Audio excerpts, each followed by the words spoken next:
জয় রাম, জয় গুরু, জয় সত্যনারায়ণ। নমস্কার। গল্প কথায় রাম ঠাকুর চ্যানেলে সব বন্ধুদের স্বাগতম। বন্ধুরা, আজ আমি স্বর্গীয় সুধীরচন্দ্র সরকেল মহাশয়ের পুরীর সমুদ্রে অজগর স্বপ্ন দর্শন সম্পর্কে যে গল্পটি আছে সেটি আমি আপনাদেরকে আজ শোনাবো। গল্পটি আমি 3টি পর্বে ভাগ করে নিয়েছি। আজ আমি আপনাদেরকে প্রথম পর্ব থেকে শোনাচ্ছি। 1 দশকের শেষের দিকের ঘটনা। সকালবেলায় কুয়োতলায় মুখ ধুচ্ছিলেন সুধীরচন্দ্র সরকেল মহাশয়। হিসাব রক্ষকবাবু এসে জানালেন একজন বৃদ্ধ ভদ্রলোক তার সঙ্গে দেখা করতে চান। বিরক্তিতে ভ্রুযুগল কুঞ্চিত হয়ে উঠল। সাত সকালে কে আবার তাকে ডাকে? আগন্তুকের নাম জিজ্ঞেস করতে সুধীরবাবু বললেন তার হিসাব রক্ষক বাবুকে। তার নাম রাম। জেনে এসে জানালেন তিনি। মুখ ধোয়া ফেলে রেখে তাড়াতাড়ি চলে এলেন সুধীরবাবু। এসে দেখেন দাঁড়িয়ে আছেন ঠাকুর মহাশয়।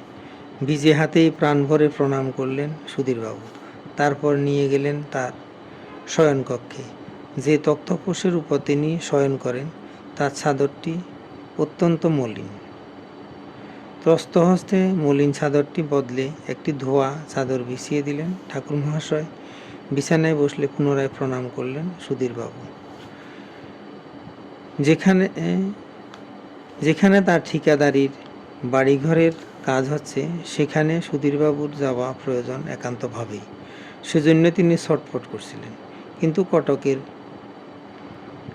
মঙ্গলাবাগের তার এই বাসাবাড়িতে 2খানা মাত্র ঘর। এক ঘরে চলে হিসাবের কাজ, অন্য ঘরে তিনি শয়ন করেন। বেলায় আসে একটি উড়িয়া পাচিকা, সে রান্না এবং অন্য কাজও করে যায়।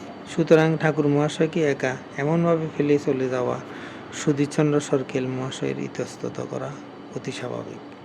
ঠাকুর মহাশয় বলে উঠলেন, আমার কোনো অসুবিধা হইব না, তুমি তোমার কামে সময় মতো যাও। যখন খাইতে আসবা তখন দেখা হইব। সন্ধ্যার পরে তুমি তো ফিরে আসতে আসো, তখন অনেক কথা হইব। আমি তো আসিয়ে 2-1 দিন।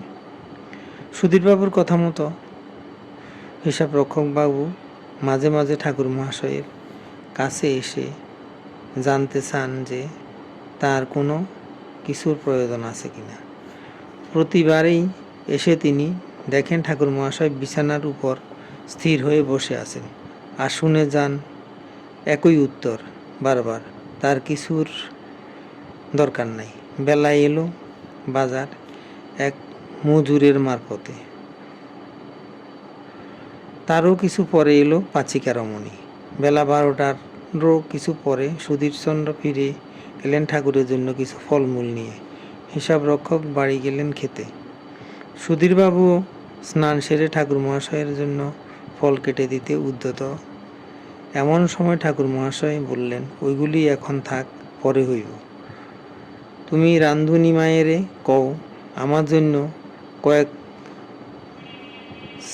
চাইমচা দুধ গরম কইরা দিতে, তাতেই হইব। কিছু পরে ওই ঘরে 2খানা আসন পাতা হলো। ঠাকুর মহাশয়কে দেওয়া হলো একটি বাটি দুধ ও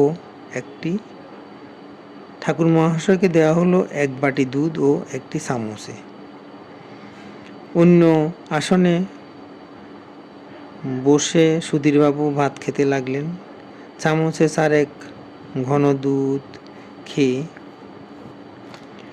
চামচেটা তুলে নিয়ে সুধীরবাবুর ভাতের থালার পাশে ওই দুধের বাটিটা রাখলেন ঠাকুর মহাশয়। না না, ক্ষিপ্ত হয়ে উঠলেন সুধীরবাবু। স্নেহ সুদামাখা 2 চোখ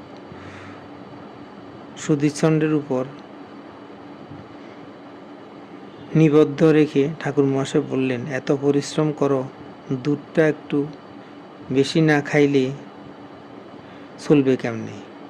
সেই দৃষ্টিতে সুধীরচন্দ্রের ক্ষণকাল আগের উত্তপ্ত মস্তিষ্ক শীতল হয়ে গেল, আর একটি কথাও না বলে শুধু সুবোধ বালকের মতো ছেটেপুটে সব কিছু খেয়ে উঠে গেলেন। খবর পেয়ে বৈকালে কয়েকজন ঠাকুর মহাশয়ের কাছে এসেছিলেন। ফিট এসে গেলেন সুধীরবাবু। এবার ঠাকুর মহাশয় পাচিকা রমণীকে সব ফল কেটে একখানা ভাত খাওয়ার থালায় নিয়ে আসতে বললেন। কাটা ফলের থালা থেকে এক টুকরো আলতোভাবে মুখে দিয়ে বাকি সব ফল নিজ হাতে তিনি উপস্থিত সকলকে তুলে দিলেন। হিসাব রক্ষক বাবুটিও বাদ পড়েননি, যেমন বাদ পড়েননি পাচিকা রমণটিও। বন্ধুরা, প্রথম পর্ব আজ এখানে শেষ। এখন আমি শ্রী শ্রী ঠাকুরের একটি বেদবাণী পাঠ করে আপনাদেরকে শোনাচ্ছি। ঠাকুর বলেছেন, সংসার ভ্রান্তিময় অস্থায়ী দেহের সঙ্গে উৎপন্ন হইয়া নানান উপসর্গ বিধানে চরাচর খেলা করিয়া থাকে। এ অবস্থায় সহিষ্ণুতাই জগৎ মুক্তির সোপান। দেহ ত্যাগ করিলে এ সকল ভ্রান্তজনক অমূলক চিন্তা গারস্থিত উৎপাত সকল নষ্ট হইয়া নিত্যানন্দ রসে বিভোর থাকিতে পারা যায়। এজন্যই সংসারের জ্বালাতন যত বেশি হয় ততই ভগবৎ কৃপার দ্বারা আবরণ করিয়া থাকে। পূর্বাপর মহাজনগণের জীবনী চরিত্র সম্বন্ধে ইহাই প্রত্যক্ষ আদর্শ রহিয়াছে। বাসনা সকলই সংসর্গ, যত বাসনার নিরাময় থাকে ততই আনন্দ। বেদবাণী 1। বন্ধুরা, আজ এই পর্যন্তই। আগামী দিন আবার শ্রী শ্রী ঠাকুর সম্পর্কে গল্প বাণী নিয়ে আপনাদের সাথে থাকব। বন্ধুরা, চ্যানেলটি যদি আপনাদের ভালো লেগে থাকে তাহলে সাবস্ক্রাইব করে চ্যানেলটির পাশে থাকবেন। আর নতুন বন্ধু হলে প্লিজ সাবস্ক্রাইব করতে ভুলবেন না। আর ঠাকুর সম্পর্কে গল্পের মাধ্যমে ঠাকুরের লীলা জানতে বেশি বেশি করে লাইক, শেয়ার, কমেন্ট করবেন। ধন্যবাদ। ভালো থাকবেন। জয় গোবিন্দ। গুরু কৃপায় কেবলম।